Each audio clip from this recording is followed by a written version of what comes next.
Pattern ছিল।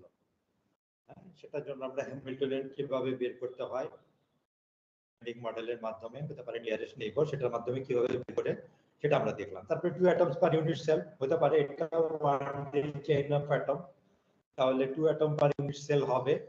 তাহলে diagonal বরাবর আর এখানে প্রতিটা যে অ্যাটম আছে তাদের পটেনশিয়াল এনার্জি গুলো বসে যাবে, আর অফ ডায়াগোনালে কাপলিং ম্যাট্রিক্স গুলো বসবে, এবং কাপলিং গুলো বসিয়ে আমরা হ্যামিল্টনিয়ানটা তৈরি করে ফেলতে পারবো। এবং একবার হ্যামিল্টনিয়ান তৈরি করে ফেলতে পারলে আমরা এনইজিএফ এর মাধ্যমে আমরা গ্রিনস ফাংশন বের করে ফেলতে পারবো, এবং সেখান থেকে সিস্টেমের ইলেকট্রনের ডেনসিটি বের করে ফেলতে পারবো। ইলেকট্রনের ডেনসিটি বের করার পরে কারেন্ট বের। ইলেকট্রনের ডেনসিটি অলরেডি আপনারা কিছুটা দেখতেছেন হোমওয়ার্কের মাধ্যমে, যদিও সেখানে আমরা গ্রিনস ফাংশন ব্যবহার করি নাই, আমরা আইক ফাংশনের মাধ্যমে সিস্টেমের আইগেন এনার্জি বের করে সেখান থেকে বের করে নিয়ে আসছি। গ্রিনস ফাংশনের সাথে এই মেথডের যে ডিফারেন্স, গ্রিনস ফাংশন হচ্ছে গিয়ে ওপেন সিস্টেমের জন্য, অর্থাৎ একটা সিস্টেম আছে, একটা চ্যানেল আছে, হয়তো চ্যানেলটা লিডের সাথে কানেক্টেড, এবং সেই ক্ষেত্রে গ্রিনস ফাংশনটা অ্যাপ্লিকেবল। আর যদি একটা বাউন্ড সিস্টেম হয় যেখানে নাম্বার অফ অ্যাটমস থাকবে, তাহলে আমরা সিস্টেমের আইগেন এনার্জি এবং আইগেন ভেক্টর বের করি, এবং সেখান থেকে আইগেন এনার্জি এবং আইগেন ভেক্টরের মাধ্যমে ইলেকট্রন ডেনসিটি বের করে তারপরে সামনের দিকে আগে। এবং এই ক্ষেত্রে যখন আমাদের হ্যামিল্টনিয়ান থাকে তখন আমাদের আরেকটা জিনিস দরকার হয়, সেটাকে আমরা বলি ব্লক হ্যামিল্টনিয়ান। ব্লক হ্যামিল্টনিয়ানটা কি? এটা একটা হ্যামিল্টনিয়ান, তবে এটা কে ডিপেন্ডেন্ট, কে স্পেস, অর্থাৎ মোমেন্টাম স্পেসে। এটা যেটা করতে হয় যে আমরা যে কোনো একটা ইউনিট সেল নিব, এবং ইউনিট সেলটা আশেপাশে যে সকল ইউনিট সেলের সাথে কানেক্টেড সেই কানেকশনগুলো আমরা তৈরি করে দিব। এখানে একটা phase factor e to the power i k, e to the power minus i k চলে আসবে, এবং এর মাধ্যমে আমরা এই ব্লক হ্যামিল্টনিয়ানটা তৈরি করব। যদি 1D চেইন অফ অ্যাটম হয় তাহলে ডানে একটা বামে একটা থাকবে, বা যদি 1D হয় ইউনিট সেলে যদি নাম্বার অফ অ্যাটমস একের চাইতে বেশি হয় অসুবিধার কিছু নাই, এই চ্যানেল এর ভ্যালু এগুলো বড় একটা ম্যাট্রিক্স চলে আসবে, এবং এই n+1 এটাও মোর দেন 1/1 হবে, এবং এগুলোর মাধ্যমে আমরা এইচ কে নিয়ে আসবো। আর এই পার্টিকুলার মেথডে আমাদের যে 1D হতে হবে এমন কোনো কন্ডিশন নাই, এটা 2D হতে পারে, 3D হতে পারে, যেটাই হোক না কেন আমাদের একটা ইউনিট সেল লাগবে, এবং ইউনিট সেল আশেপাশে যে সকল ইউনিট সেলের সাথে কানেক্টেড সেই কাপলিং ম্যাট্রিক্সটা লাগবে, এবং কোন বরাবর সেই কে ভেক্টর এবং আরেকটা আপনাদের ল্যাটিস ভেক্টর লাগবে, যে কোন বরাবর গিয়ে সেটা কানেক্টেড। এই দুটো জিনিস জানা থাকলে আমরা এইচ কে নিয়ে আসতে পারি, এবং এইচ কে হচ্ছে গিয়ে কে ডিপেন্ডেন্ট হ্যামিল্টনিয়ান। তাহলে কে এর একটা পার্টিকুলার ভ্যালুর জন্য এবার হ্যামিল্টনিয়ানটা একটা নিউমেরিক্যাল ভ্যালু চলে আসবে। নিউমেরিক্যাল ভ্যালু যদি চলে আসে তাহলে সেখান থেকে আমরা আই বের করে আইগেন এনার্জি বের করতে পারি। তাহলে কে এর একটা ভ্যালুর জন্য আমাদের আইগেন এনার্জি চলে আসবে এক বা একাধিক, এবং সেই কে এর বিভিন্ন ভ্যালুর জন্য আমরা যখন আইগেন এনার্জি গুলোকে প্লট করব তখনই আমরা বেসিক্যালি ব্যান্ড স্ট্রাকচারটা পাবো। এবং আগের দিন যেটা ছিল আপনাদের গ্রাফিনের জন্য আমরা দেখলাম যে কিভাবে ব্যান্ড স্ট্রাকচার তৈরি করতে হয়, এবং গ্রাফিন হচ্ছে গিয়ে 2D ম্যাটেরিয়াল। 2D ম্যাটেরিয়াল একদিকে, 3D ম্যাটেরিয়াল তো আমাদের গত 100 বছর ধরেই আছে, এই ধরনের বিভিন্ন ক্যালকুলেশন চলতেছে।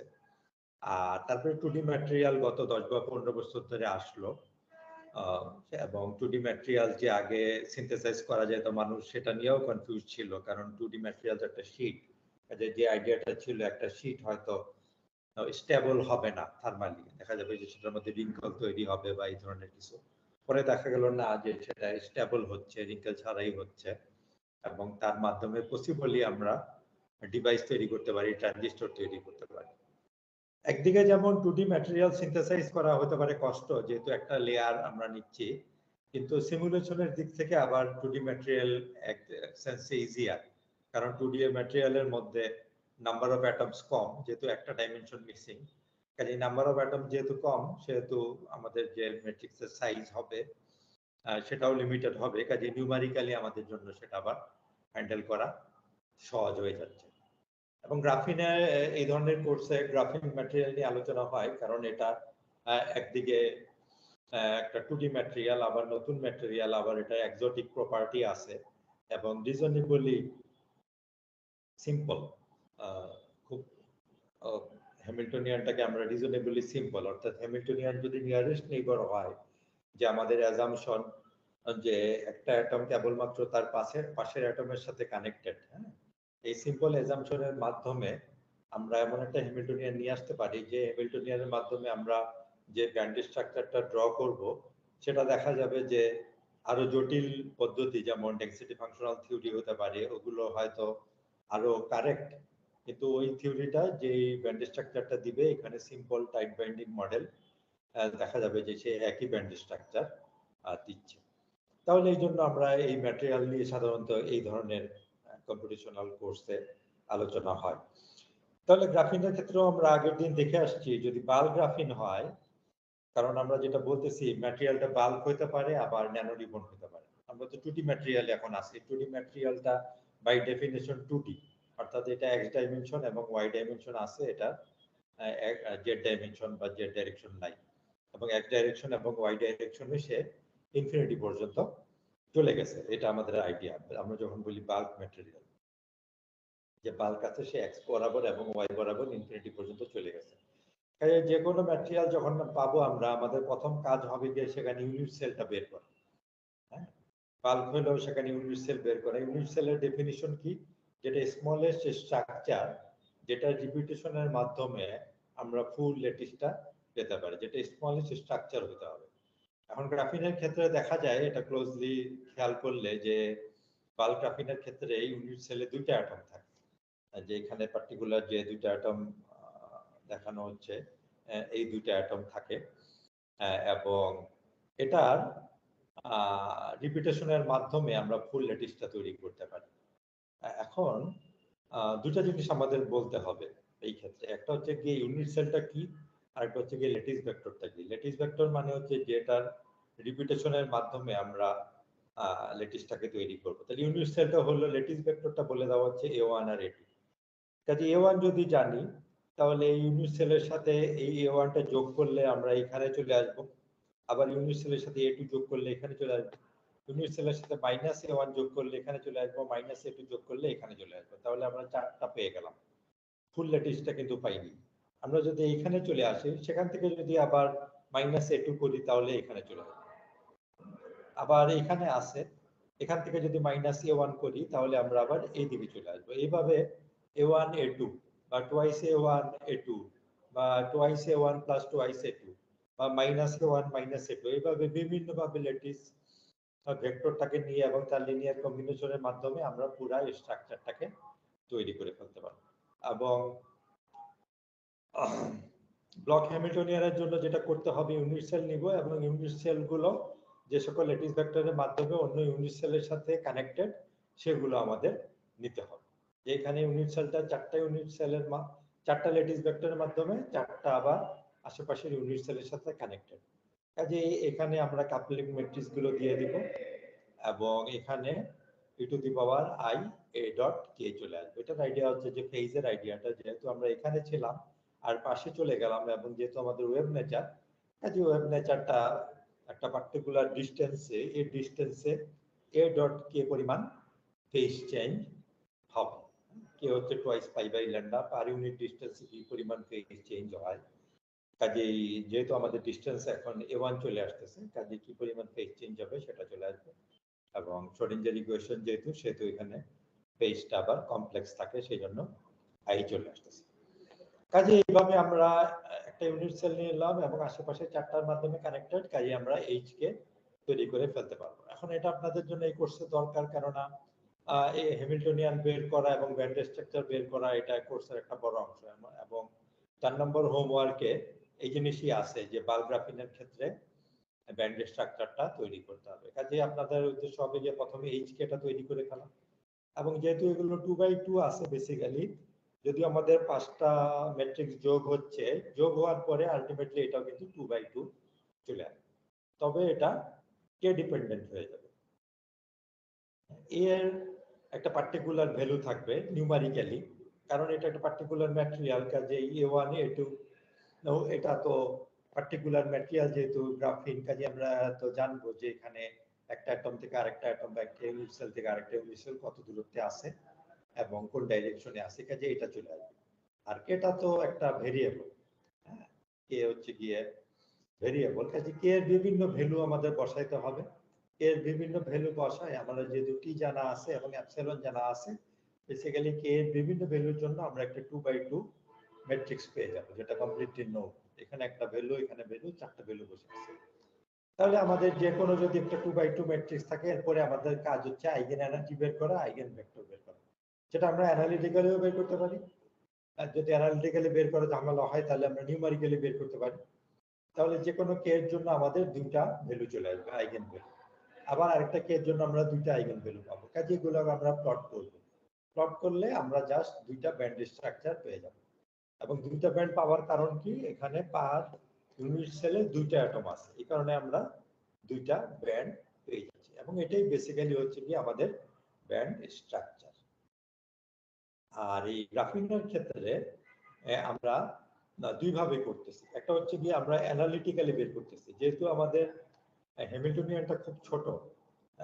এই 2x2 যদি হ্যামিল্টনিয়ান হয় বা 2x2 একটা ম্যাট্রিক্স হয়, তাহলে এটা আইগেন ভ্যালু বের করার যে পদ্ধতি, যেটা আপনাদের লিনিয়ার সিস্টেম কোর্সে ছিল আন্ডার গ্রেডে, কাজেই ওখানে তো একটা ল্যামডা ধরে, তারপরে ল্যামডাকে বাম পাশে নিয়ে সেখান থেকে আইগেন ভ্যালু বের করার পদ্ধতি এবং আইগেন ভেক্টর বের করার পদ্ধতি আপনাদের ছিল, সেখান থেকে আমরা বের করে ফেলতে পারি।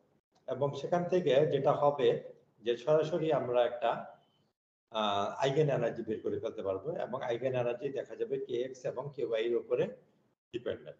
এবং kx এবং ky এর উপরে যেহেতু ডিপেন্ডেন্ট, এবং এখান থেকে যেহেতু আমরা সরাসরি আইগেন এনার্জি বের করে ফেলছি, কাজে এই মেথডে আমাদের আর ম্যাটল্যাব লাগবে না। আমরা kx এর একটা ভ্যালু যদি বসাই, তাহলে ky এর একটা ভ্যালু যদি বসাই, a b এর ভ্যালু আমাদের জানা আছে, cos এর ভ্যালু তো cos, কাজে এখান থেকে কিন্তু এনার্জি বের করে ফেলতে পারবো। ক্যালকুলেটর দিয়ে করি বা ক্যালকুলেশনটা আমরা ম্যাটল্যাব দিয়ে করতে পারবো। এটা আমাদের আই ফাংশন আর ইউজ করার দরকার নেই।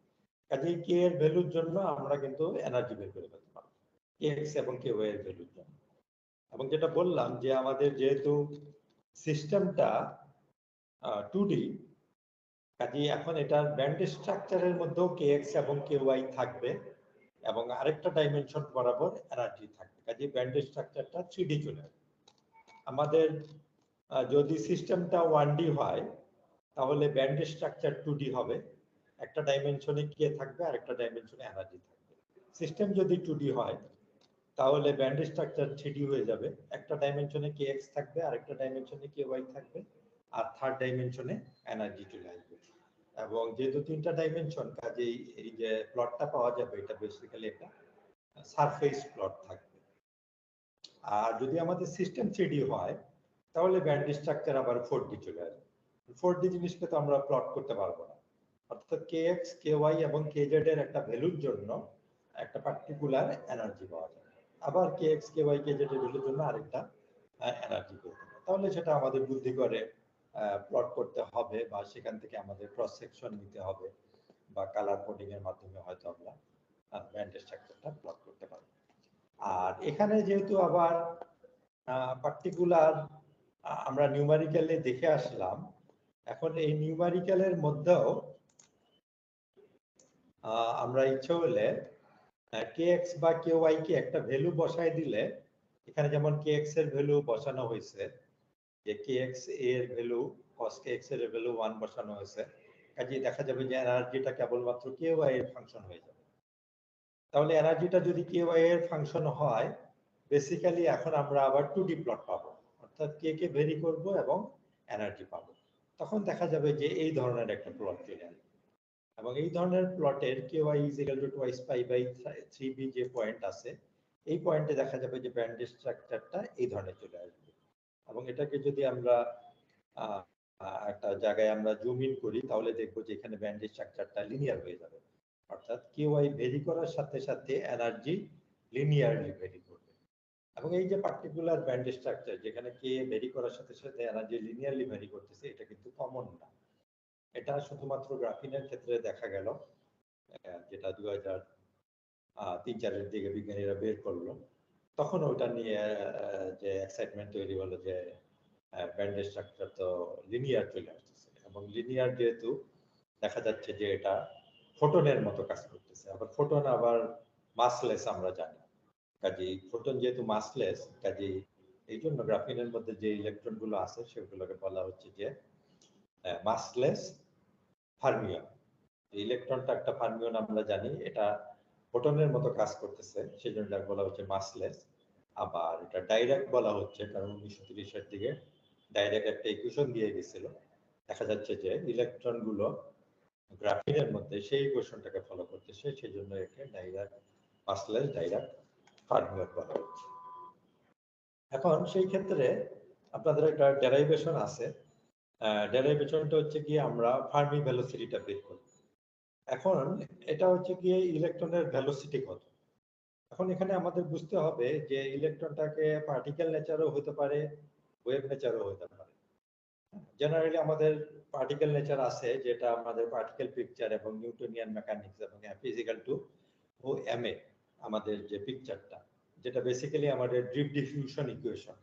হ্যাঁ, এই পর্যন্ত আপনারা যারা দেখে আসছেন আন্ডারগ্রেডে যে কোর্সগুলো ছিল, সেখানে ড্রিপ ডিফিউশন ইকুয়েশন ছিল, হতে পারে ডায়োড, ট্রানজিস্টর, আর সেখানে যে ইকুয়েশন গুলো আছে, হ্যাঁ, ডায়োডের ইকুয়েশন, ট্রানজিস্টরের ইকুয়েশন, এমনকি I = V/R, ওহমস ল, সেই সবগুলো ড্রিপ ডিফিউশন ইকুয়েশন, এবং সেখানে ইলেকট্রনটাকে পার্টিকেল হিসেবে ট্রিট করা হয়।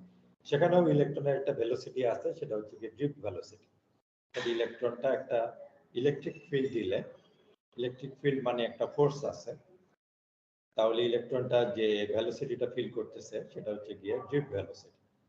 কিন্তু ইলেকট্রনের যদি ওয়েভ নেচার হয়, তাহলে ইলেকট্রনটা তো পার্টিকেল নাই, সেই ক্ষেত্রে ইলেকট্রনটা আবার আরেকটা ভেলোসিটিতে মুভ করবে, সেটাকে আমরা বলি যে ইলেকট্রনের গ্রুপ ভেলোসিটি। সেটাও একটা ভেলোসিটি, সেটা হচ্ছে গিয়ে গ্রুপ ভেলোসিটি, এবং হচ্ছে গিয়ে ইলেকট্রনের যে ওয়েভ প্যাকেট আছে, ওয়েভ প্যাকেটের ভেলোসিটি। এবং আমরা যদি ফোটনিক্স বা 209 ছিল ইলেকট্রোম্যাগনেটিক্স, সেখানে ফেজ ভেলোসিটি ছিল এবং গ্রুপ ভেলোসিটি ছিল। একটা যদি সিঙ্গেল ওয়েভ হয় এবং সিঙ্গেল ফ্রিকোয়েন্সি থাকে, তাহলে যে ভেলোসিটি সেটা হচ্ছে গিয়ে ফেজ ভেলোসিটি। আর একাধিক যদি ফ্রিকোয়েন্সি থাকে, তাহলে যে ভেলোসিটি সেটা হচ্ছে কি গ্রুপ ভেলোসিটি। সবগুলো একাধিক যেহেতু ফ্রিকোয়েন্সি আছে, তাহলে ওগুলোকে আবার লিনিয়ার সুপারপজিশন করলে একটা ওয়েভ প্যাকেট তৈরি হবে, যেটা আমাদের ফুরিয়ার ট্রান্সফর্ম বা ফুরিয়ার সিরিজের আইডিয়াটা। কাজেই ওই পার্টিকুলার ওয়েভ প্যাকেটটা যে ভেলোসিটিতে মুভ করবে, সেটা হচ্ছে গিয়ে ইলেকট্রনের গ্রুপ ভেলোসিটি। কাজে এই গ্রুপ ভেলোসিটিটা কিছুটা আবার পার্টিকেল ভেলোসিটির মতো, যে একটা পার্টিকুলার ওয়েভ প্যাকেট মুভ করতেছে, কাজে অনেকটা পার্টিকেল মুভ করতেছে। এবং ইলেকট্রনের ক্ষেত্রে আমরা জানি যে আবার আনসার্টেনটি প্রিন্সিপাল আছে, ইলেকট্রনের পজিশন এবং ভেলোসিটি বা পজিশন এবং মোমেন্টাম দুইটাকে একসাথে কোয়ান্টিফাই করা যাবে। হয় যদি আমরা পজিশন জানি, তাহলে ভেলোসিটি আনসার্টেন হয়ে যাচ্ছে, যদি ভেলোসিটি ফিক্সড হয় তাহলে পজিশন আনসার্টেন হয়ে যাচ্ছে। কিন্তু যদি ওয়েভ প্যাকেট হয়, ওয়েভ প্যাকেটের আইডিয়াটাই হচ্ছে গিয়ে একাধিক ফ্রিকোয়েন্সি আছে, ফ্রিকোয়েন্সি মানে হচ্ছে গিয়ে কে, তার মানে মোমেন্টাম, তার মানে একাধিক মোমেন্টাম আছে, একাধিক মোমেন্টাম আছে মানে ওয়েভ প্যাকেট আছে। কারণ ওয়েভ যেহেতু প্যাকেট, সেহেতু বোঝা যাচ্ছে যে এখানে আবার পজিশনটা কিন্তু সার্টেন না, একটা ওয়েভের প্যাকেট। কাজে পজিশনেও কিছুটা আনসার্টেনটি আছে, মোমেন্টামেও কিছুটা আনসার্টেনটি আছে, যেটা ইলেকট্রনের ক্ষেত্রে সত্যিই দেখা যাবে, যে এক্সপেরিমেন্ট করেন বা থিওরিটিক্যালিও, যে ইলেকট্রনটা একটা পার্টিকেলও না, আবার একটা পুরোপুরি ওয়েভও না, এটা একটা ওয়েভ প্যাকেট আকারে মুভ করতেছে। কাজে এখানে পজিশনেও আনসার্টেনটি আছে এবং ভেলোসিটিতেও আনসার্টেনটি আছে। এত কথা বলার উদ্দেশ্য হচ্ছে গিয়ে আমরা কোয়ান্টাম মেকানিক্সে শ্রোডিঞ্জার ইকুয়েশনের মাধ্যমে যখন ইলেকট্রনটাকে ট্রিট করব, তখন ইলেকট্রনটাকে ওয়েভ প্যাকেট হিসাবে ট্রিট করব, এবং ওয়েভ প্যাকেটের রেসপেক্টে আমরা একটা ভেলোসিটি দেওয়ার চেষ্টা করব। তাহলে ওয়েভ প্যাকেটের যে ভেলোসিটি, এটাও আপনাদের 209 ছিল যে d omega by d beta, এবং d omega by d beta, beta এখানে আবার কে, এবং ওমেগা ইজ ইকুয়াল টু আবার ই বাই এইচ কাট, যেহেতু E is equal to h cut omega, এটা যদি বসাই তাহলে কিন্তু এই গ্রুপ ভেলোসিটি চলে আসতেছে 1 by h cut d by dk. এবং এটা দেখা যাচ্ছে আবার এনার্জি ডিপেন্ডেন্ট গ্রুপ ভেলোসিটি, অর্থাৎ বিভিন্ন এনার্জিতে সেটার ভ্যালু বিভিন্ন রকম। হ্যাঁ, কাজেই এখানে ই এর ফাংশনের উপরে ডিপেন্ড করবে। ই যদি কে এর সাথে লিনিয়ারলি ডিপেন্ডেন্ট হয় তাহলে সমস্ত এনার্জিতে বা সমস্ত কেতেই সেটা ফিক্সড হয়ে যাবে। আর যদি এনার্জিটা লিনিয়ারলি ডিপেন্ডেন্ট না হয় তাহলে বিভিন্ন কেতে দেখা যাবে যে গ্রুপ ভেলোসিটি ভিন্ন হয়ে যাবে। এনার্জিতে ইলেকট্রনটার দেখতেছি সেটার উপরে ডিপেন্ড করবে গ্রুপ ভেলোসিটি কত। সেই জন্য আসলে তাহলে কোন এনার্জিতে আসলে সেটা আসলে আবার কি ফার্মি এনার্জিতে। এই জন্য আমরা যখন এই ন্যানো স্কেল ডিভাইস সিমুলেশন করি তখন আমরা কোন এনার্জিতে জিনিসটাকে দেখতেছি সেটা খুব ইম্পর্টেন্ট। দেখা যায় যে আমরা ফার্মি এনার্জি দেখি। ফার্মি এনার্জি আবার কি, লিডে যে এনার্জিটা থাকে ফার্মি লেভেল, সেটার আশেপাশে যে এনার্জিগুলো ওই এনার্জিতে ইলেকট্রনটা প্যাকেট আকারে ওয়েভ প্যাকেট আকারে ফ্লো করে। কাজেই ওই এনার্জিতে আমাদের গ্রুপ ভেলোসিটি বের করতে হবে, এবং ওই এনার্জিতে যে গ্রুপ ভেলোসিটি সেটাকেই বলা হচ্ছে আবার ফার্মি ভেলোসিটি। কারণ আমরা ফার্মি এনার্জিতে ইন্টারেস্টেড, কাজে ফার্মি এনার্জির যে গ্রুপ ভেলোসিটি সেটা হচ্ছে গিয়ে ফার্মি ভেলোসিটি। কাজেই আমরা এখানে এই গ্রাফিনের ক্ষেত্রে আমরা এই ডাইরেক্ট পয়েন্টে ভেলোসিটি বের করতে চাচ্ছি। কাজে k is equal to twice pi by 3b এই এনার্জিতে আমরা গ্রুপ ভেলোসিটিটা বের করব।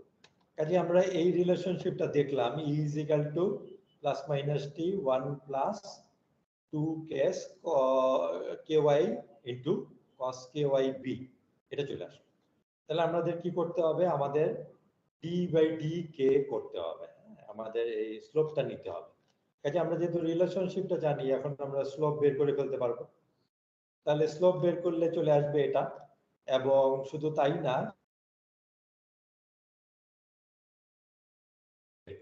কিউআই এর ভ্যালু আমরা টুয়াইস পাই বাই 3b বসাই দেব।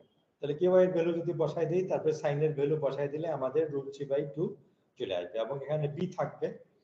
বিটা আবার আমরা যেটা বললাম, যেহেতু আমরা গ্রাফিন জানি একটা অ্যাটম থেকে আরেকটা অ্যাটমের ডিসটেন্স জানি, কাজে এই ডিসটেন্স থেকে আবার আমরা এই অ্যাঙ্গেলটা জানি 120 ডিগ্রি, কাজে এখানে 60 ডিগ্রি অ্যাঙ্গেল চলে আসবে। এবং ডিসটেন্সটা যেহেতু জানি আমরা, কাজে অ্যাঙ্গেলও যেহেতু জানি, কাজে আমরা এ আর বি বের করে ফেলতে পারবো। সেই এ এবং বি এর ভ্যালু যদি আমরা এখানে বসায় দিই দেখা যাবে যে আমরা সেটা এই টি এর ভ্যালু আমরা গ্রাফিনের ক্ষেত্রে জানি, এ এবং বি এর ভ্যালু বসায় দিব, সেখান থেকে দেখা যাবে যে এটা সম্পূর্ণ একটা নিউমেরিক্যাল ভ্যালু চলে আসবে 1/h কাট সাইজ টি ইন্টু n0/2 চলে আসবে। টি এর ভ্যালু আমরা জানি 2.7 ইলেকট্রন ভোল্ট গ্রাফিনে, এবং গ্রাফিনের দুটো অ্যাটমের মধ্যবর্তী ডিসটেন্স হচ্ছে গিয়ে 0.142 ন্যানোমিটার। এটা যদি বসাই তাহলে ইলেকট্রনের ভেলোসিটি চলে আসবে 8 × 10⁵ মিটার পার সেকেন্ড। তার মানে কি ইলেকট্রনটা এই ভেলোসিটিতে বাল্ক গ্রাফিনের মধ্যে মুভ করতেছে, এবং এটা কত 10⁶ মিটার পার সেকেন্ড। এবং এটা আপনারা খেয়াল করলে দেখবেন যে সিলিকনের মধ্যে যে ইলেকট্রনের ভেলোসিটি আছে বা গ্যালিয়াম আর্সেনাইডের মধ্যে যে ভেলোসিটি আছে, যেটা আবার সিলিকনের চাইতে হাই, সেটার চাইতেও অনেক হাই। হ্যাঁ, এই কারণেই লোকে গ্রাফিন নিয়ে এত ইন্টারেস্ট এবং এত কিউরিওসিটি এবং এত এক্সাইটমেন্ট, এবং এই ভেলোসিটিটার কারণেই মূলত এই 2010 সালে নোবেল প্রাইজ পেল, যে এই ভেলোসিটি যেহেতু হাই, কাজে এই গ্রাফিনের মাধ্যমে পসিবলি আমরা হাই স্পিড ইলেকট্রনিক ডিভাইস তৈরি করতে পারবো। হাই স্পিড ইলেকট্রনিক ডিভাইস মানে কি, high speed transistor. High speed আমরা ট্রানজিস্টর তৈরি করতে পারবো যেটা স্পিড হাই হবে। পসিবলি আমাদের ইন্টেলের এখন হাইয়েস্ট স্পিড কিছুদিন আগে বের হয়েছে 6 GHz। এটা অ্যারাউন্ড 3 GHz অনেকদিন ধরে লিমিটেড ছিল। ইদানিং স্পিড কিছুটা বাড়ছে, কিন্তু তাই বলে আমরা 6 GHz আসছি, কিন্তু টেরাহার্জ থেকে তো আমরা প্রচুর দূরে আছি। 1000 GHz আবার 1 টেরাহার্জ। কাজে এই স্পিডটা যত বেশি হবে তখন আমরা পসিবলি যে টেরাহার্জ সুইচিং স্পিডের দিকে যেতে হবে। এবং এখানে ইন্টারেস্টিং অনেক কিছুই আছে। এখানে যদি আপনারা এগুলো নিয়ে রিসার্চ করেন, হতে পারে নিউমেরিক্যালি, হতে পারে থিওরিটিক্যালি, হতে পারে যদি ইন্ডাস্ট্রিতে কাজ করেন ইন্টারনে গিয়ে, তাহলে এই জিনিসগুলো চলে আসবে যে আমাদের যে এই স্পিডের কারণে একটা লিমিটেশন ট্রানজিস্টরের, মূলত কয়েকটা লিমিটেশন আছে যে কারণে আমরা হাই স্পিডে যেতে পারি না। একটা তো ইলেকট্রনগুলোকে আমাদের চ্যানেল থেকে বের করতে হবে এবং ঢুকতে হবে, সেটাই তো আমাদের 1-0। কাজে এই যে চ্যানেল থেকে বের হবে এবং ঢুকবে, এটার একটা ম্যাক্সিমাম স্পিড এই ড্রিফট ভেলোসিটি দ্বারা লিমিটেড। আমরা কাজে এই স্পিডটা যত বেশি হবে আমাদের প্রসেসরের এই হার্সটা ফ্রিকোয়েন্সি তত বেড়ে যাবে। এখন খালি স্পিড বাড়াইলেই হবে না, স্পিডের সাথে আবার পাওয়ার ডিসিপেশনের সম্পর্ক আছে। কাজেই পাওয়ার তো তাহলে আমি খুব হাই স্পিড করে ফেললাম, গিগাহার্টজ টেরাহার্টজ, তার মানে তো প্রতি সেকেন্ডে এতবার এই ট্রানজিস্টরটা সুইচ অন এবং সুইচ অফ করতেছে। এবং সেখানে আমরা জানি যে ডাইনামিক পাওয়ার ডিসিপেশন আছে, যেগুলো আপনাদের ভিএলএসআই তে ছিল। হ্যাঁ, কাজেই পার সেকেন্ডে যদিও এটা ন্যানোজুল যদিও হয়, কিন্তু পার সেকেন্ডে যদি গিগাহার্টজ বা টেরাহার্টজে চলে যাবে তখন কিন্তু এটা জুলে চলে যাবে এবং সেটা ওয়াটে চলে আসবে। হ্যাঁ, তাহলে দেখা যায় যে যদি সেখানে পাওয়ার ডিসিপেশন যদি 1 কিলোওয়াট হয়, 1000 ওয়াট হয়, তাহলে ট্রানজিস্টরটা তো খুব ছোট একটা জিনিস। কাজে এখানে যদি এই ধরনের 1 কিলোওয়াট হয়, তাহলে তো দেখা যাবে যে সেই ট্রানজিস্টর তো পুড়ে যাবে, কারণ পাওয়ারটা তো ডিসিপেট হচ্ছে, তার মানে পাওয়ারটা হিট আকারে বের হচ্ছে। তাহলে হিটটাকে বের করে দিতে হবে, যেটা আমাদের কিছুটা হিট সিঙ্কের আইডিয়া। আপনারা দেখবেন যে ট্রানজিস্টর যখন থাকে, ট্রানজিস্টরটা যখন আমরা মাদারবোর্ডে বসাই, ট্রানজিস্টরটা কিন্তু পাতলা থাকে, হতে পারে 2 ইঞ্চি বাই 2 ইঞ্চি, কিন্তু যেটা প্রসেসরটা হয়তো 2 ইঞ্চি বাই 2 ইঞ্চি থাকে, কিন্তু ভিতরে যে ট্রানজিস্টরটা থাকে সেটা কিন্তু আরো ছোট থাকে, 1 সেন্টিমিটার বাই 1 সেন্টিমিটার। বড় অংশটা লাগে কিন্তু যে লিড গুলো দেওয়ার জন্য, যে কানেক্টর গুলো দেওয়ার জন্য, যেগুলো গোল্ডের থাকে, আপনারা যদি খেয়াল করেন। কিন্তু তার উপরেও দেখবেন যে হিট সিঙ্কটা কিন্তু আবার বড় থাকে, যে 2 ইঞ্চি বাই 2 ইঞ্চি বা 3 inch by 3 inch hit sync থাকে। তার মানে এই ট্রানজিস্টর গুলো যখন অন অফ হচ্ছে, যে পাওয়ারটা ডিসিপেট হচ্ছে, সেই পাওয়ারটাকে কিন্তু বের করে দিতে হবে, তার জন্য আমরা ফ্যান লাগাই। এই পাওয়ারটাকে বের করতে না পারলে কিন্তু টেম্পারেচার বেড়ে যাবে, 90 ডিগ্রি বা 100 ডিগ্রি যদি হয়ে যায়, তাহলে প্রসেসর পুড়ে যাবে। হ্যাঁ, কাজেই রিসার্চ কিন্তু অনেকগুলো লেভেলেই। একটা হচ্ছে কি আমরা ট্রানজিস্টর স্পিড কিভাবে বাড়াবো, স্পিড বাড়ায় খুব ভালো কথা, কিন্তু এখন স্পিডে তো এত এনার্জি ডিসিপেশন হচ্ছে, এত এনার্জি চলে আসতেছে, সেই এনার্জিটাকে আমরা ডিসিপেট করতে পারতেছি না। হ্যাঁ, যে কিলোওয়াটে চলে আসতেছে, তাই এই এনার্জিটাকে বের করতে পারতেছি না, তাহলে পুড়ে যাচ্ছে। কাজে 3টা ফ্রন্টে এখানে কাজ করতে হবে। একটা হচ্ছে কি স্পিড বাড়াইতে হবে, 2 নম্বর প্রতিটা যে সুইচিং এ এনার্জি ডিসিপেশন কমাইতে হবে। স্পিড আমি বাড়াইলাম, কিন্তু 1 সেকেন্ডের মধ্যে যতগুলো সুইচিং হচ্ছে, প্রতিটা সুইচিং এ এনার্জি ডিসিপেশন কমাইতে হবে। আর ধরলাম যে কমাইলাম, তারপরেও আমাদের যে এনার্জিটা আছে সেটাকে আবার হিট সিঙ্কের মাধ্যমে বা অন্য কোনো টেকনোলজির মাধ্যমে ট্রানজিস্টর থেকে বের করে নিয়ে আসতে হবে। অন্য টেকনোলজি কি হতে পারে, আপনারা এখন ক্লোজলি ফলো করলে দেখবেন যে যে ট্রানজিস্টর গুলো মানে এখন আর প্লেনার নাই, অর্থাৎ ট্রানজিস্টর গুলো ম্যাটেরিয়াল তো হতে পারে graphene, 2D material, 2D material দিয়ে আমি ট্রানজিস্টর বানাইলাম, কিন্তু ট্রানজিস্টর গুলো সব যে এক প্লেনে রাখতে হবে এমন তো কোনো কথা নাই। আমি হতে পারে 50 লক্ষ ট্রানজিস্টর একটা প্লেনে রাখলাম, তারপরে 50 লক্ষ আরেকটা প্লেনে রাখলাম, তারপরে 50 লক্ষ আরেকটা প্লেনে রাখলাম। কাজে এখন প্রসেসরটা হয়ে গেল 3D, ট্রানজিস্টর হতে পারে 2D, কিন্তু প্রসেসর 3D। প্রসেসর 3D হলে সুবিধা যে দুইটা লেয়ারের মধ্যবর্তী জায়গা দিয়ে আমি আবার লিকুইড কুলেন্টের মাধ্যমে আমি এনার্জি গুলো ডিসিপেট করার একটা সুযোগ পাবো। কাজে ইন্টেলও যদি হয়, বিভিন্ন দিকেই গবেষণা হচ্ছে। কেউ কেউ থাকে যে ইন্টেলে কাজ করতেছে, কিন্তু তারা নট নেসেসারিলি ট্রানজিস্টরের ফ্যাব্রিকেট করতেছে বা ট্রানজিস্টর সিমুলেট করতেছে, তাদের কাজ হচ্ছে গিয়ে এই যে দুইটা লেয়ার আছে সেটার মধ্যে কুলেন্টটা কত এফিশিয়েন্টলি আমরা দিতে পারি এবং কোন কুলেন্ট ইউজ করব যেন এই এনার্জি হিটটাকে বেরোয় আসবে। কাজেই সেগুলো নিয়েও গবেষণা হচ্ছে। কাজেই এখানে আমাদের এত কিছু বলার উদ্দেশ্য হচ্ছে গিয়ে যে আমরা নতুন একটা ম্যাটেরিয়াল দেখলাম এবং নতুন একটা ম্যাটেরিয়ালে গ্রাফিনে আমাদের এই লিনিয়ার এনার্জি ডিসপারশন পাওয়া গেল এবং সেখান থেকে আমরা সিম্পল কিছু প্যারামিটারের মাধ্যমে গ্রাফিনের ড্রিপ ভেলোসিটি নিয়ে আসলাম এবং সেটা দেখলাম যে এক্সট্রিমলি হাই 10⁶। কতটা হাই বোঝার জন্য যে লাইটের ভেলোসিটি হচ্ছে 10⁹, আর লাইটের ভেলোসিটি তো আমরা জানি যে এক্সট্রিমলি হাই, হ্যাঁ, যে 1 সেকেন্ডে চলে যাচ্ছে লক্ষ লক্ষ কোটি কিলোমিটার। কাজেই ইলেকট্রনের ভেলোসিটি তো এত হাই না, এমনকি ইলেকট্রনের ভেলোসিটি কিন্তু আপনারা যদি দেখেন যে সিলিকনের মধ্যেও যদি দেখেন যে 1000 মিটার বা এই ধরনের গ্যালিয়াম আর্সেনাইডে আরো বেড়ে যাবে হয়তো 3000 মিটার, কিন্তু এখানে যদি দেখবেন যে 10⁶ মিটার চলে আসতেছে এবং কিছুটা লাইটের ভেলোসিটির সাথে কম্পারেবল হয়ে যাচ্ছে। এবং কেন? বেসিক্যালি যেহেতু এটা মাসলেস এবং এই যে এনার্জি ডিসিপেশন, এনার্জি যে ডিসপারশন যে ডায়াগ্রাম, সেটার কারণে চলে আসতেছে এবং এই হাই ভেলোসিটির কারণে। কাজেই এই জন্যই গ্রাফিনে এতটা ইন্টারেস্ট। এমনকি এই ইকা ডায়াগ্রামটাও আমরা যদি এই ছোট রিজিয়নটাতে দেখি, ইকা ডায়াগ্রামটা রিলেশনশিপটা কি? মাইনাস টি বা plus t 1 plus twice cos k by p, এটা কস কে বাই পি, এটা কিন্তু আবার আমরা সিরিজে এক্সপ্যান্ড করতে পারি। সিরিজে এক্সপ্যান্ড করলে x square, x to the power 4 এই ধরনের টার্ম আছে। কারণ হায়ার অর্ডার টার্মগুলোকে যদি আমরা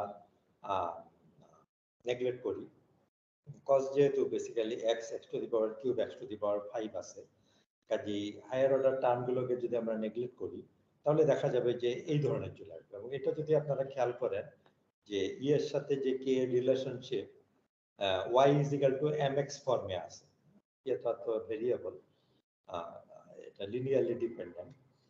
এই যে রিজিয়নটাতে, ছোট রিজিয়নটাতে কিন্তু এই রিলেশনশিপটা আছে।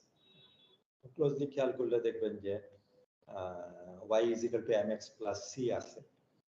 কাজেই এটা মূল বিন্দু দিয়ে যাচ্ছে না, এটা অন্য বিন্দু দিয়ে যাচ্ছে এবং y কে ছেদ করবে। কাজেই এই যে ডিসপারশন রিলেশনশিপটা, এটা কিন্তু লিনিয়ার এবং যে কারণেই গ্রাফিনে এত ইন্টারেস্ট এবং লিনিয়ার। এটা কিছুটা অ্যাপ্রক্সিমেশন আছে যে আমাদের ছোট যদি আমরা কে নেই তাহলে এখানে লিনিয়ার, এই অংশটাতে কিন্তু আবার লিনিয়ার নাই, এখানে প্যারাবোলিক চলে আসতেছে, কিন্তু এই অংশে লিনিয়ার। কাজে আপনার যদি ফার্মি এনার্জি এই অংশ থাকে, কাজেই ওই ফার্মি এনার্জির আশেপাশে আপনি ইন্টারেস্টেড, কাজেই এখানে দেখা যাবে যে লিনিয়ার এবং এখানে গ্রুপ ভেলোসিটিও সেই ফার্মি ভেলোসিটি চলে আসবে। কাজে এই জিনিসগুলো আপনাদের পরীক্ষায় আসতে পারে, গ্রাফিনে কেন এত ইন্টারেস্ট, গ্রাফিনে ফার্মি ভেলোসিটি কত, এবং ফার্মি ভেলোসিটি এবং ডিসপারশন রিলেশনশিপ যে লিনিয়ার সেটা বুঝতেছেন কিভাবে, তাহলে আপনাদের এই জিনিসটা, এই রিলেশনশিপটা দেখাইতে হবে। এবং এটা y is equal to mx plus c এই ফর্মে আছে। y is equal to mx plus c আমরা জানি যে লিনিয়ার এনার্জি ডিসপারশন, এবং সেটা বেসিক্যালি আপনাদের হোমওয়ার্ক 4, এবং এটা বলা হচ্ছে যে হোমওয়ার্ক 4 এ আছে যে অ্যানালিটিক্যালি এবং নিউমেরিক্যালি বের করতে হবে। অ্যানালিটিক্যালি কিভাবে বের করবেন? যে বেসিক্যালি এই রিলেশনশিপটা চলে আসবে এবং এটা কিন্তু আমরা অ্যানালিটিক্যালি বের করে ফেলছি। কাজে কে এর ভ্যালু বসায় দিলে সরাসরি এনার্জির ভ্যালু চলে আসবে, এটা হচ্ছে অ্যানালিটিক্যালি। আর নিউমেরিক্যালি কিভাবে করবেন? নিউমেরিক্যালি একটু পিছনে থাকতে হবে, এই হ্যামিল্টনিয়ানটা থাকবে, এই হ্যামিল্টনিয়ানের মধ্যে কে এর ভ্যালু যদি বসানো হয়, এর ভ্যালু বসানো হবে, তাহলে দেখা যাবে 2/2 ম্যাট্রিক্স হবে। 2/2 ম্যাট্রিক্স দিয়ে কে আবার যদি আইক দেওয়া হয়, আইক অলরেডি আপনারা ইউজ করছেন, তাহলে দেখা যাবে যে দুইটা আইগেন ভ্যালু চলে আসবে।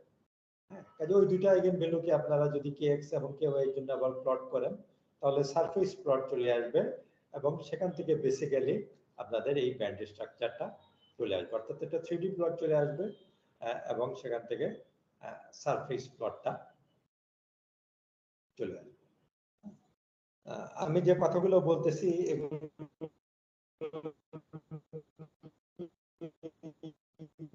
কিছুটা ফলো করে আপনারা কি ক্লাসে আছেন? জি স্যার, আছি স্যার। আচ্ছা স্যার। ফলো করা যাচ্ছে?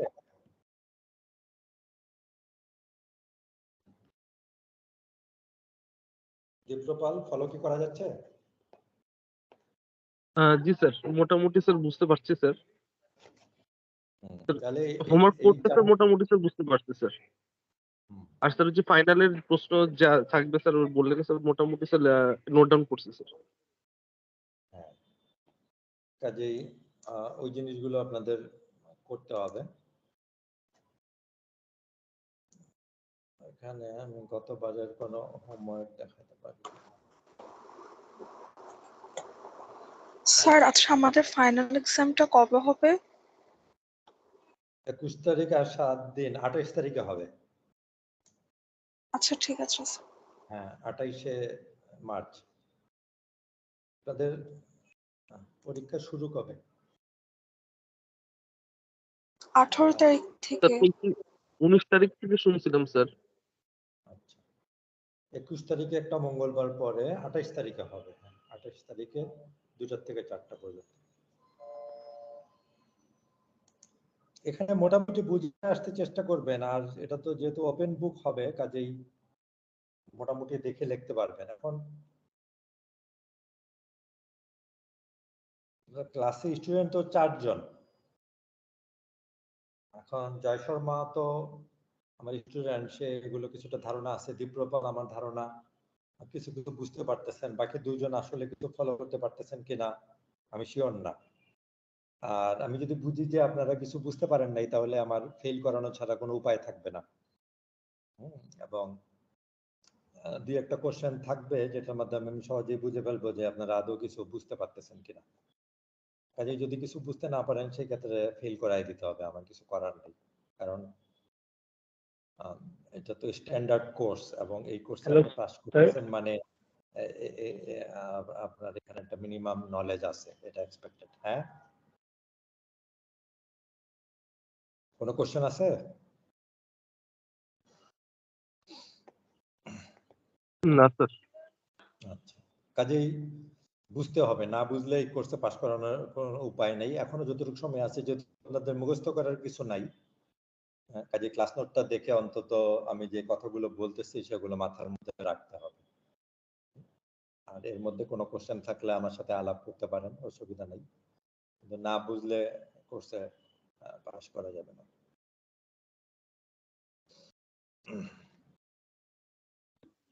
তো কোশ্চেন প্যাটার্ন সম্পর্কে স্যার একটা ধারণা পেলে স্যার ভালো হতো স্যার।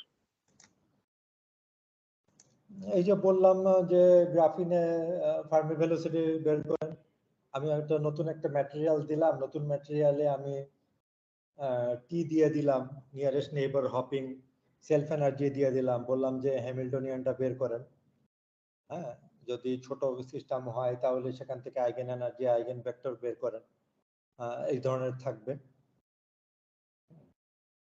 তারপরে এই যে আমি যে কথাগুলো বলতেছি, গ্রাফিন কেন ইন্টারেস্টিং, গ্রাফিন নিয়ে কেন এত এক্সাইটমেন্ট, হ্যাঁ, মাসলেস ডাইরাক ফার্মিয়ন মানে কি, তারপরে কোয়ান্টাম মেকানিক্স কেন দরকার আমাদের, তারপরে যেগুলো অপারেটর নিয়ে আলোচনা হয়েছে, কোয়ান্টাম মেকানিক্সে অপারেটরের সিগনিফিকেন্স কি, হ্যাঁ, তারপরে হার্মিশিয়ান ম্যাট্রিক্স মানে কি, তারপরে ইউনিটারি ট্রান্সফরমেশনের মানে কি, এই ধরনের কোশ্চেন থাকবে। তারপরে বেসিস ট্রান্সফরমেশন আমরা কেন করি, কোয়ান্টাম মেকানিক্স আর নিউটনিয়ান মেকানিক্সের মধ্যে ডিফারেন্স কি, কোয়ান্টাম মেকানিক্স এবং ম্যাক্সওয়েলের ইকুয়েশনের মধ্যে সাদৃশ্য এবং ডিফারেন্স কোথায়, এগুলো প্রশ্ন থাকবে। তারপরে গ্রাফিন থাকবে, গ্রাফিনের ব্যান্ড স্ট্রাকচার নিয়ে প্রশ্ন থাকবে। তারপরে ন্যানো রিবন থাকবে, ন্যানো রিবনের ব্যান্ড স্ট্রাকচার নিয়ে প্রশ্ন থাকবে। তো এরপরে আপনাদের এই 3 সপ্তাহ সময় আছে, গ্রিনস ফাংশন আছে, গ্রিনস ফাংশনের সিগনিফিকেন্স কি, গ্রিনস ফাংশন কেন লাগে, সেগুলো নিয়ে প্রশ্ন থাকবে। টাইট বাইন্ডিং মডেল নিয়ে প্রশ্ন থাকবে।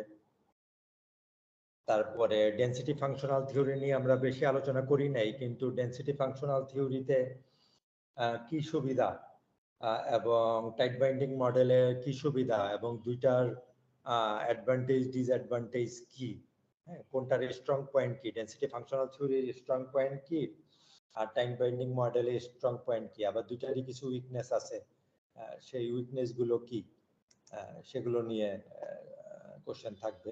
কাজে এই যে আমি কথাগুলো বলতেছি, এই কথাগুলো নিয়েই কোশ্চেন থাকবে। ডেনসিটি ফাংশনাল থিওরি হচ্ছে গিয়ে ব্যান্ড স্ট্রাকচারের জন্য সে খুব একুরেট, উল্টাভাবে টাইট বাইন্ডিং মডেল ব্যান্ড স্ট্রাকচারের জন্য একুরেট না, যে ব্যান্ড স্ট্রাকচারটা আসবে এটা পুরোপুরি একুরেট হবে না। কিন্তু ডেনসিটি ফাংশনাল থিওরির অসুবিধা হচ্ছে গিয়ে সে হ্যামিল্টনিয়ান দিতে পারে না। হ্যামিল্টনিয়ান যদি না পাই তাহলে কিন্তু আমরা কারেন্ট বের করতে পারবো না যে কোনো সিস্টেমে।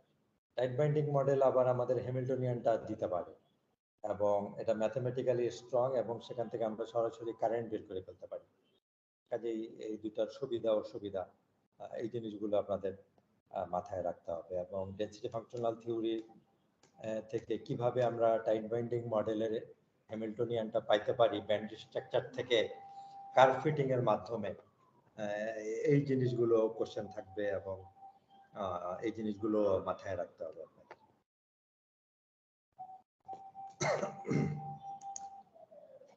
আমার কথাগুলো কি ফলো করা যাচ্ছে? জি স্যার। মোটামুটি।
চার নম্বর অ্যাসাইনমেন্টটা কি বোঝা যাচ্ছে?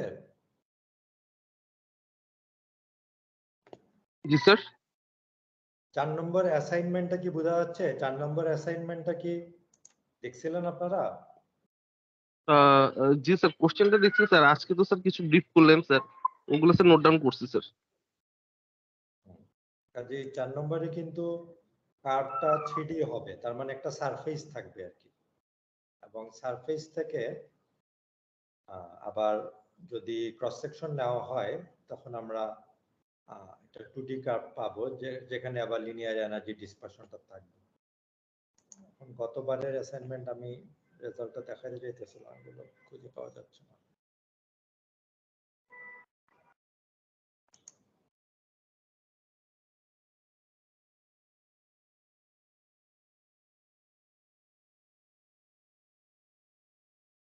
জয়, তোমার কি অবস্থা? তুমি কি অ্যাসাইনমেন্ট গুলো জমা দিছো? হ্যাঁ স্যার, আমি জমা দিয়েছি স্যার। স্যার আমার কথা শুনতে পাচ্ছেন? হ্যাঁ, করতে পারছো? হ্যাঁ স্যার, আমি পেরেছি স্যার।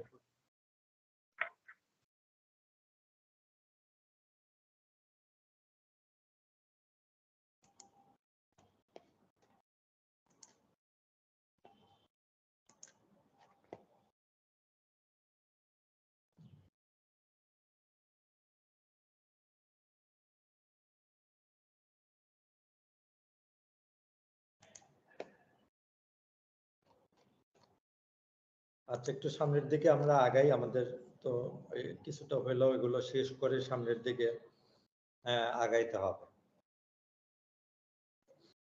অন্তত গ্রিনস ফাংশন নিয়ে গ্রিনস ফাংশন পর্যন্ত আমাদের যেতে হবে।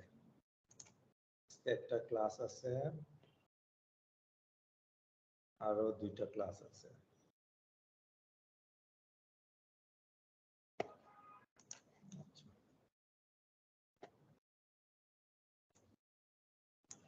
এখন এখানে যেটা ছিল, আমরা এই পর্যন্ত বাল্ক দেখে আসলাম।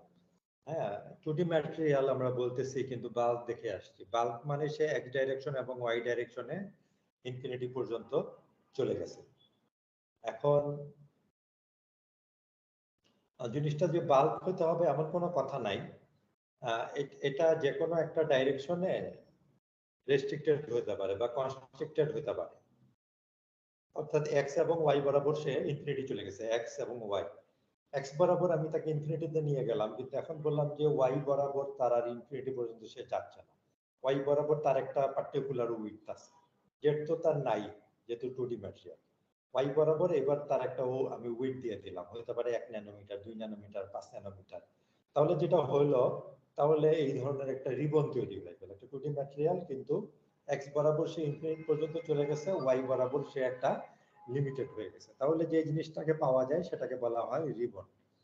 আর এই রিবনটা যেহেতু ওয়াই বরাবর লিমিটেড হয়ে গেছে, এবং এটা যেহেতু আমরা ন্যানো স্কেলে আসি, অর্থাৎ এই নাম্বার অফ অ্যাটম যেহেতু খুব বেশি না, তাহলে ওয়াই বরাবর বেসিক্যালি এটা 1 ন্যানোমিটার, 2 ন্যানোমিটার, 5 ন্যানোমিটার এইভাবে থাকবে, ন্যানোমিটার রেঞ্জে।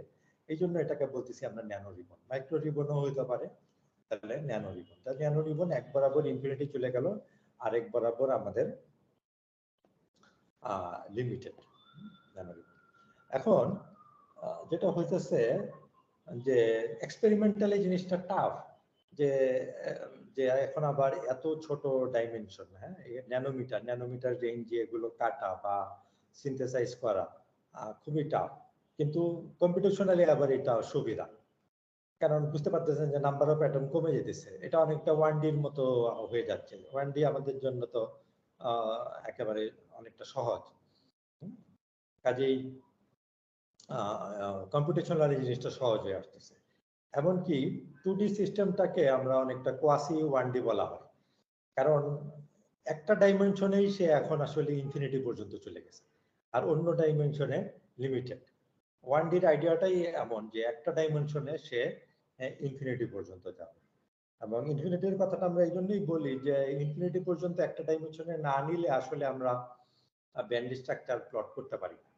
ব্যান্ড স্ট্রাকচার মানেই সে একটা ডাইমেনশনে ইনফিনিটি পর্যন্ত যেতে হবে। এবং ব্যান্ড স্ট্রাকচার প্লট না করতে পারা মানে আসলে আমরা ওই ম্যাটেরিয়ালটার প্রপার্টি বলতে পারতেছি না আসলে। হ্যাঁ, একটা ডাইমেনশন অন্তত ইনফিনিটি দিতে হবে, তাছাড়া ইলেকট্রনটা আসলে কিভাবে বিহেভ করবে আমরা এটা আসলে বুঝতে পারবো না। এটা কিছুটা আমাদের ইলেকট্রিক্যাল ইঞ্জিনিয়ারিং এ অ্যানালগ হচ্ছে গিয়ে cos ওমেগা টি যদি থাকে, তাহলে ওমেগা ফিক্সড একটা পার্টিকুলার ফ্রিকোয়েন্সি, কিন্তু টি তো স্মল টি, তার মানে টি এর ভ্যালু যে কোনো কিছুই হতে পারে, মাইনাস ইনফিনিটি থেকে প্লাস ইনফিনিটি।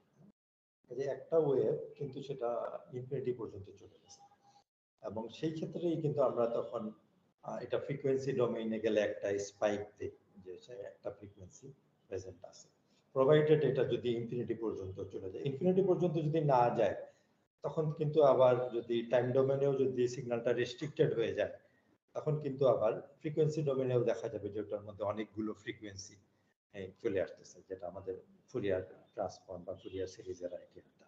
যদি স্কোয়ার পালস হয়, তাহলে তার মধ্যে কিন্তু ফুরিয়ার ট্রান্সফর্ম করলে অনেকগুলো ফ্রিকোয়েন্সি থাকে। কাজে এই ন্যানো রিবন আমাদের একটা ডাইমেনশনে আমরা ইনফিনিটি করে দিলাম, আর একটা ডাইমেনশনে আমাদের রেস্ট্রিক্টেড। এবং ন্যানো রিবনে যেটা আছে, যে আমরা যেহেতু গ্রাফিনে আসি, কাজে হেক্সাগোনাল সেল, এখন এই এই এজ বরাবর অ্যাটমের কনফিগারেশন কি তার উপর ভিত্তি করে ন্যানো রিবনের আবার বিভিন্ন নামকরণ আছে। এখানে এই পার্টিকুলার যে ন্যানো রিবনটা আছে, এখানে যে এইচ বরাবর কনফিগারেশন, এটাকে বলা হয় যে আর্ম চেয়ার কনফিগারেশন। এটা আর্ম চেয়ারের মতো, কাজে এটা আর্ম চেয়ার কনফিগারেশন। তাহলে প্রশ্ন আসবে যে আর কি হতে পারে? এটা আর্মচেয়ার না হয়ে জিগজ্যাগ হতে পারে। যে এখানে দেখেন অ্যাটমের কনফিগারেশনটা জিগজ্যাগ করতেছে, জিগজ্যাগ। এই বরাবর আর্মচেয়ার আছে, কিন্তু এই বরাবর আবার জিগজ্যাগ। এখন এটা আবার কাটার উপর ডিপেন্ড করতেছে। আমরা এখানে বলতেছি হ্যাঁ, ন্যানো রিবনটা এই বরাবর ডান দিকে বা বাম দিকে ইনফিনিটি চলে গেছে, আর তাহলে তার এইজ কোনটা, এটা হচ্ছে তার এজ। কাজেই এখানে তার অ্যাটমের কনফিগারেশন কি এই ধরনের, এবং এটাকে কি বলা হচ্ছে, জিগজ্যাগ।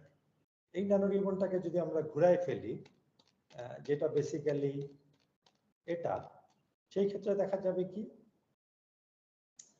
যে এই বরাবর সে ইনফিনিটি চলে গেছে। এখন এজ বরাবর যে অ্যাটমের কনফিগারেশন আছে সেটা কিন্তু আবার ডিফারেন্ট, এখন কিন্তু জিগজ্যাগ নাই, এখন আছে যেটা সেটাকে বলা হচ্ছে আর্মচেয়ার। কাজে এটা নামকরণের ব্যাপার। এইজ বরাবর যে কনফিগারেশন সেটার দ্বারা নামকরণ করা হবে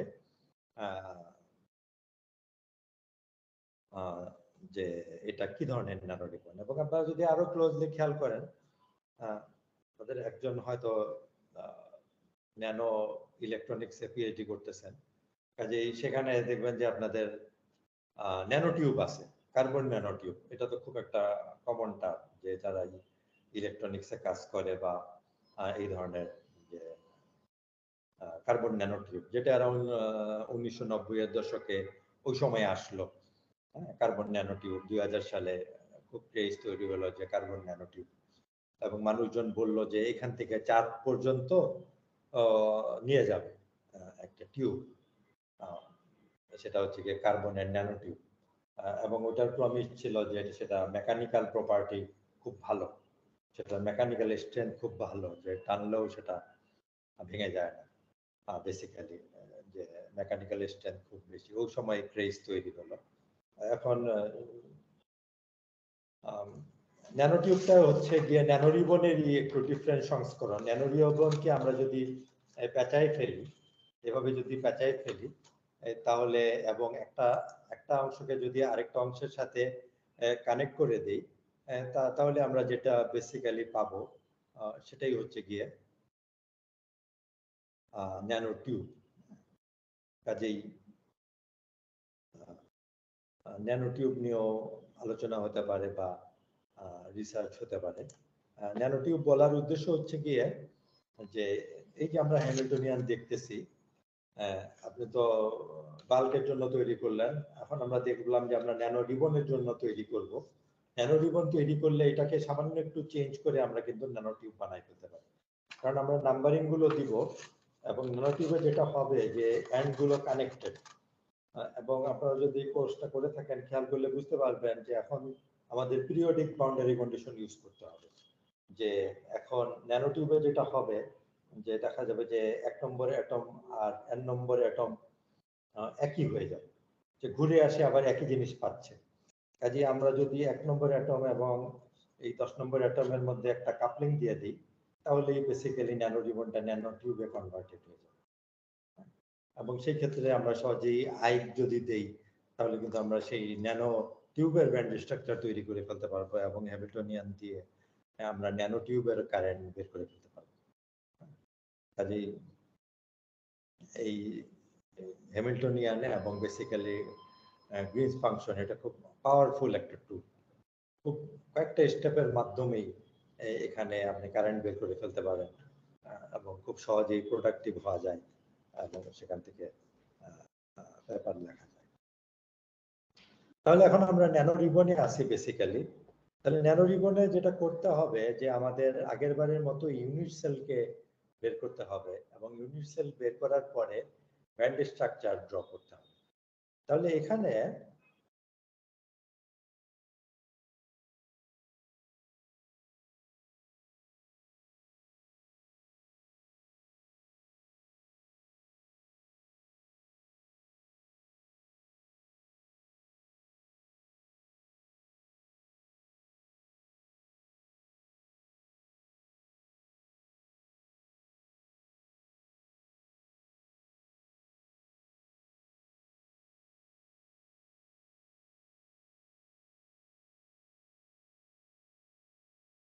কেউ কি আছেন?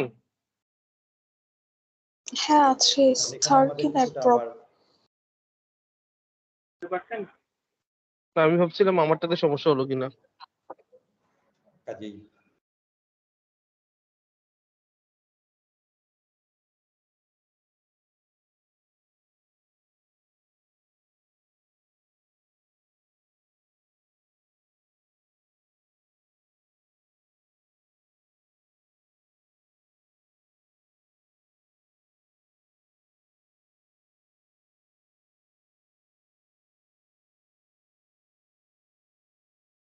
হ্যালো,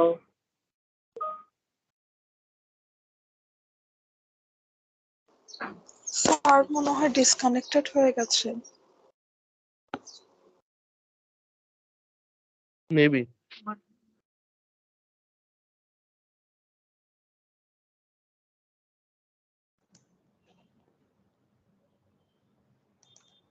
হ্যালো, শোনা যাচ্ছে কি? জি স্যার, এখন শোনা যাচ্ছে। আচ্ছা, আমার ফোন আসছিল, আমি হটস্পট দিয়ে জয়েন করাতে আবার ওইদিকে কানেকশন। আচ্ছা, যেটা বলতেছিলাম আমরা ন্যানো রিবনে আছি এবং ন্যানো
হ্যালো।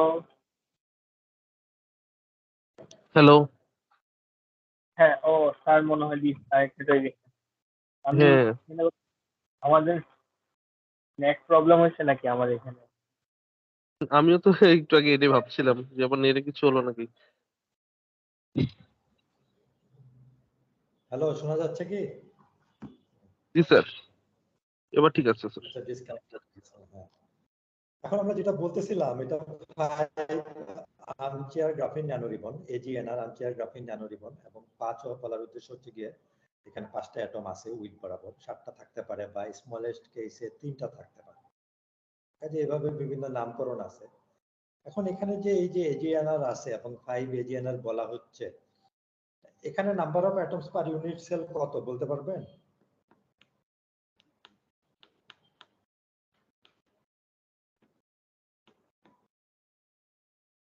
স্যার 10টা।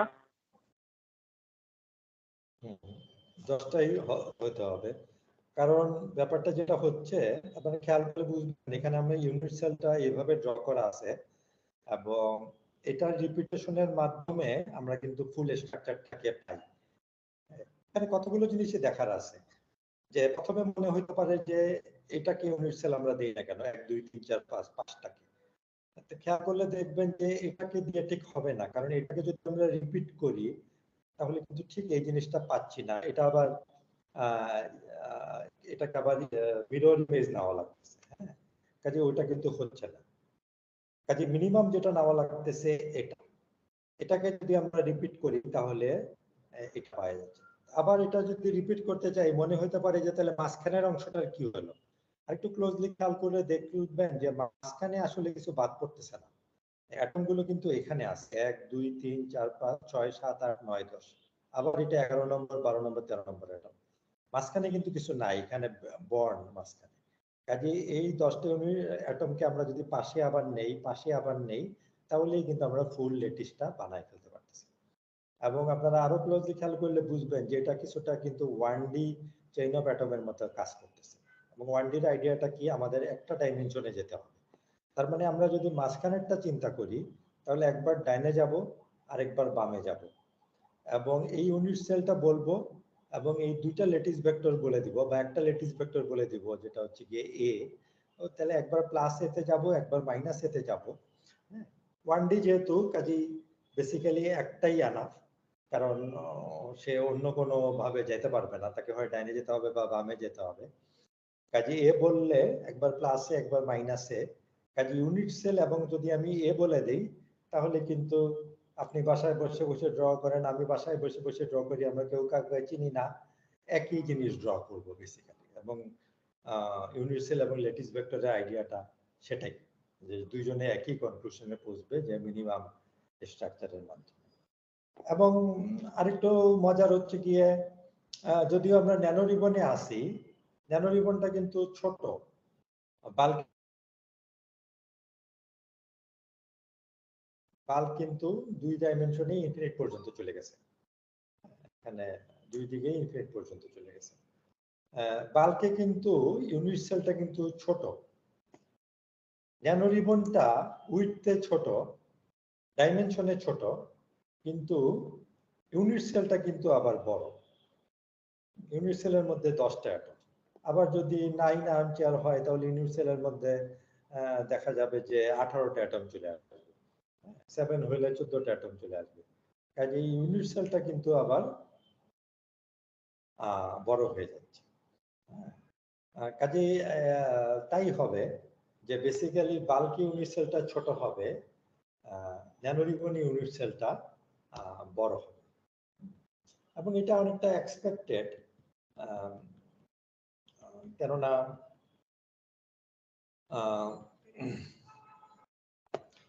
জিনিসটা তাই।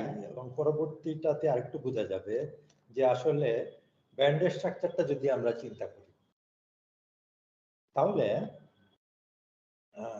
এটা যদি 10 অ্যাটমস পার ইউনিট সেল হয়, তাহলে এখান থেকে যদি আমরা ব্যান্ড স্ট্রাকচার ড্র করি তাহলে এখানে কয়টা ব্যান্ড পাওয়া যাবে সেটা কি বলতে পারবেন?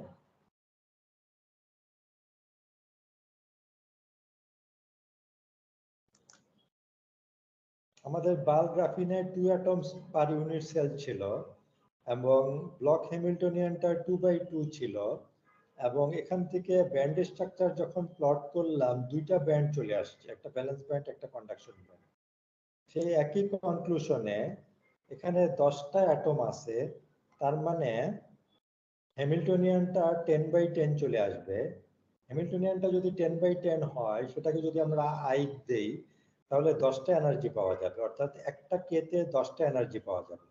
তার মানে কিন্তু ব্যান্ড স্ট্রাকচারটাও কত চলে আসবে? 10/10। এটা কি বোঝা যাচ্ছে? সরি, ব্যান্ড স্ট্রাকচার 10/10 না, 10টা ব্যান্ড পাওয়া যাবে। এই কথাটি কি বোঝা যাচ্ছে? জি স্যার। অর্থাৎ 10টা ব্যান্ড পাওয়া যাবে, কিন্তু এই ক্ষেত্রে ব্যান্ডগুলো কিন্তু 2D হবে, অর্থাৎ কে এর একটা ডাইমেনশন বরাবর কে এর ভেরিয়েশন থাকবে। কে এক্স হতে পারে, কে ওয়াই হতে পারে, যে কোনো একটা, সেটাকে আমরা কে বলি, যেহেতু এখন একটা কে আছে, কে এক্স বা কে ওয়াই নাই, দুইটা যেহেতু নাই সেহেতু আমরা সরাসরি কে বলবো। কে এক্স কে ওয়াই টা নিয়ে আমাদের লাভ নাই। একটা ডাইমেনশনে কে আর একটা ডাইমেনশনে এনার্জি, মানে 2D ব্যান্ড স্ট্রাকচার। মানে বেসিক্যালি আপনি এটাকে যদি এনার্জি চিন্তা করেন 1D বলতে পারেন। কিন্তু ব্যান্ড চলে আসবে আমাদের এখানে, যেহেতু 10টা অ্যাটম তাহলে 10টা ব্যান্ড চলে আসবে। 10টা ব্যান্ড কিভাবে? এখানে একটা দুইটা তিনটা চারটা পাঁচটা থাকবে, আবার নিচে একটা দুইটা তিনটা চারটা পাঁচটা থাকবে, অর্থাৎ 10টা ব্যান্ড চলে আসবে। এবং প্রতিটা ব্যান্ড কিন্তু এরকম একটা লাইন, হ্যাঁ, তার মানে প্রতিটা ব্যান্ড একটা 1D স্ট্রাকচারকে রিপ্রেজেন্ট করতেছে। বেসিক্যালি আমরা কিন্তু একটা 1Dর মধ্যে আছি। 1Dতে ডিসপারশনটা আমরা দেখতেছি, আর 2Dর ইনফরমেশনটা এইভাবে। আরো ক্লোজলি যদি আপনি খেয়াল করেন যে আমাদের গ্রাফিনে ছিল কি, আমাদের একটা সারফেস ছিল, এবং গ্রাফিনে আমরা ওয়াই ডাইমেনশন ইনফিনিট পর্যন্ত চলে গেলাম। এখন ওয়াই কে আমরা রেস্ট্রিক্ট করে দিলাম। ওয়াই কে রেস্ট্রিক্ট করাতে হচ্ছে কি, ওয়াই ডাইমেনশন বরাবর আমার ভ্যালুগুলো ডিসক্রিট হয়ে গেল। আগে ওয়াই বরাবর আমার ভ্যালুগুলো কন্টিনিউয়াস ছিল কে ওয়াই, এখন কে ওয়াইটা ডিসক্রিট হয়ে যাবে। ডিসক্রিট হয়ে গেলে হবে কি, আমি কে ওয়াই এর বিভিন্ন পয়েন্টে আমি ক্রস সেকশন নিব। kx গুলো আমাদের কন্টিনিউয়াস আছে, ky এর বিভিন্ন পয়েন্টে আমি ক্রস সেকশন নিব। প্রতিটা ky এর পয়েন্টে আমি যখন ক্রস সেকশন নিব আমি একটা লাইনকে নিব, তাহলে ওই লাইনটাকে আমি প্লট করব। এই যে এই লাইনটাকে প্লট করতেছি, আবার একটা ky পয়েন্টে একটা ক্রস সেকশন নিচ্ছি, আরেকটা লাইনকে আমি প্লট করলাম, আরেকটা ky পয়েন্টে আমি ক্রস সেকশন নেব। এইভাবে পাঁচটা ky পয়েন্টে আমি পাঁচটা লাইন পাবো। এইটা বেসিক্যালি আমার পাঁচটা ব্যান্ডকে রিপ্রেজেন্ট করতেছে, পাঁচটা কন্ডাকশন ব্যান্ড। একইভাবে আমি পাঁচটা ভ্যালেন্স ব্যান্ড পাবো। তাহলে এই বেসিক্যালি আমার 10টা ব্যান্ড। এই 10টা ব্যান্ড বেসিক্যালি আমাদের এই 10টা অ্যাটমের এনার্জি ডিসপারশন গুলোকে রিপ্রেজেন্ট করতেছে। কাজেই এইভাবে আমরা পেয়ে যাব। এবং আরো যদি আপনারা দেখেন যে এই যে অ্যাটমের উপর ভিত্তি করে আমার কয়টা অ্যাটম আছে তার উপর ভিত্তি করে যে ব্যান্ড স্ট্রাকচারটা আছে সেটা সেমিকন্ডাক্টিংও হতে পারে, মেটালিকও হতে পারে। মেটালিক মানে কি, ব্যান্ড গ্যাপ থাকবে না। যদি ব্যান্ড গ্যাপ না থাকে তাহলে আমরা সেটাকে বলবো মেটালিক। এবং আমরা দেখব যে যদি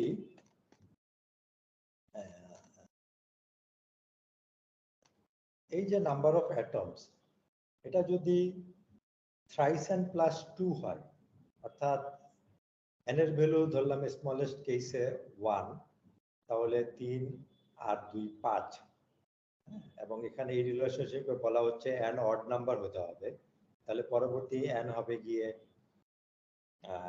3, সেক্ষেত্রে 3 3 9 আর 2 11। অর্থাৎ এই 5 আর্মচেয়ার গ্রাফিন ন্যানো রিবন এবং 11 আর্মচেয়ার গ্রাফিন ন্যানো রিবন এবং অনুরূপগুলো ব্যান্ড স্ট্রাকচার চলে আসবে এই ধরনের, অর্থাৎ কোনো ব্যান্ড গ্যাপ নাই এবং এরা হবে গিয়ে মেটালিক। অন্য যেগুলো আছে ওগুলোর মধ্যে দেখা যাবে যে ব্যান্ড গ্যাপ থাকবে এবং এই ম্যাটেরিয়ালটা হয়ে যাবে সেমিকন্ডাক্টিং। এবং সেটা আমরা এই ব্যান্ড স্ট্রাকচার থেকে আগে যেটা আমরা দেখলাম যে 4 নম্বর ইয়াতে যেটা আছে ব্লক হ্যামিল্টনিয়ানের মাধ্যমে আপনারা কে ভেরি করে এই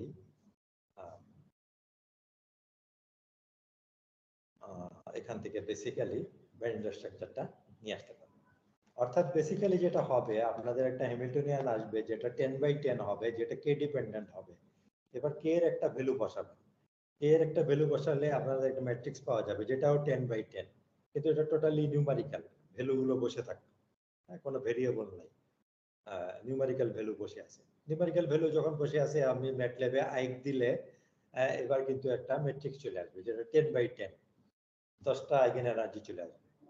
অর্থাৎ 10টা তাহলে কে এর একটা ভ্যালুর জন্য 10টা আইগেন এনার্জি পাওয়া যাবে, এই 1টা 2টা 3টা 4টা 5টা, আবার নিচের দিকে 5টা 10টা। এবার কে এর আপনি আরেকটা ভ্যালুতে যাবেন, আবার 10টা আইগেন এনার্জি পাবেন। এবার সেটাকে এইভাবে আপনি একটা ভেক্টরের মধ্যে সেটাকে সেভ করে নিয়ে প্লট দিয়ে দিলেই বেসিক্যালি এই ব্যান্ড স্ট্রাকচারটা বেসিক্যালি আপনাদের হোমওয়ার্ক 5 এবং 5 এবং 6 আছে বোধহয়। কাজেই ওই আর্মচেয়ার আছে এবং জিগজ্যাগ আছে, দুটার ক্ষেত্রে হ্যামিল্টনিয়ানটা ভিন্ন হবে এবং সেই হ্যামিল্টনিয়ান ভিন্ন থেকে ব্যান্ড স্ট্রাকচারও ভিন্ন হয়ে যাবে এবং এই ব্যান্ড স্ট্রাকচারগুলো আপনি প্লট করতে পারবেন। জিগজ্যাগটা আবার এরকম, এবং এই ক্ষেত্রে দেখবেন যে ইউনিট সেলটা কিন্তু এখন আবার এইভাবে বড় নেওয়া হয়, হ্যাঁ, ইউনিট সেলটা কিন্তু এখন এইভাবে এই ছোট নেওয়া হয়েছে, হ্যাঁ, কারণ এটাকে যদি আপনি ল্যাটিস ভেক্টর দিয়ে রিপ্লেস করেন দেখবেন যে 1 2 3 4 5 6 7 8, এটাকে রিপ্লেস করলে কিন্তু আবার 1 2 3 4 5 6 7 8 এটা পাওয়া যাচ্ছে, আবার এটাকে রিপ্লেস করলে এটা পাওয়া যাচ্ছে। কাজে জিগজ্যাগে আমাদের বড় নেওয়ার দরকার নেই। এবং ইউনিট সেলের ডেফিনিশন হচ্ছে গিয়ে স্মলেস্ট নিতে হবে। স্মলেস্ট না নিলে যে হবে না তা না, কিন্তু সেই ক্ষেত্রে আপনার রিডান্ডেন্ট ইনফরমেশন থাকবে। আপনারা যদি ডিএসপি ফলো করেন ক্লোজলি সেটা আপনারা হয়তো বুঝতে পারবেন, ডিএসপি অন্য কোর্সে আছে। কিন্তু এই ক্ষেত্রে কিন্তু এই 1 2 3 4 5 নিলে হবে না, কারণ এটাকে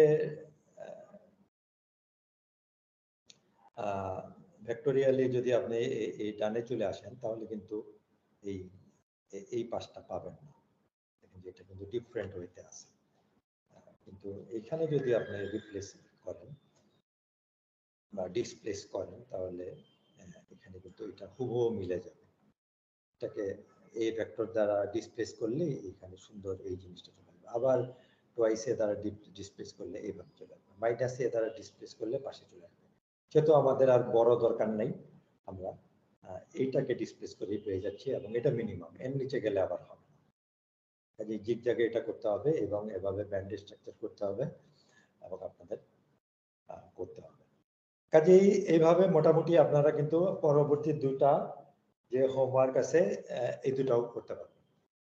তাহলে আজকে আমাদের এই পর্যন্ত থাক, আমাদের আগামী দুইটা আরো ক্লাস আছে, সেই দুটা ক্লাসে আমরা যতটুকু পারি চেষ্টা করব আমাদের সিলেবাসটাকে শেষ করতে এবং গ্রিনস ফাংশন নিয়ে কিছুটা আলোচনা করতে হবে এবং গ্রিনস ফাংশনের মাধ্যমে আমরা ইলেকট্রন ডেনসিটি কিভাবে বের করতে পারি সেটা নিয়ে মিনিমাম আলোচনা করতে হবে।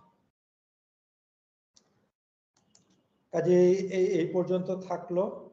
আর